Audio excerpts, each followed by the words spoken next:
बिस्मिल्लाहिर्रहमानिर्रहीम। आज अल्हम्दुलिल्लाह रब्बिल आलमीन माशाल्लाह आज हमारी ज़ियारत है मक्का ज़ियारत और जिराना।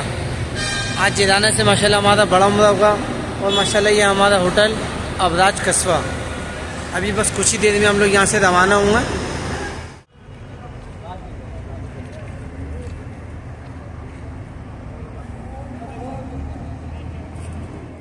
जाने के लिए 2 घंटे चाहिए टॉप पर, 1.5 घंटा चाहिए नीचे आने के लिए।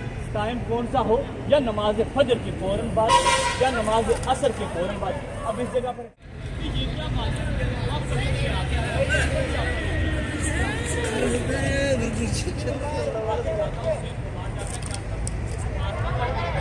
पीछे जाता हूँ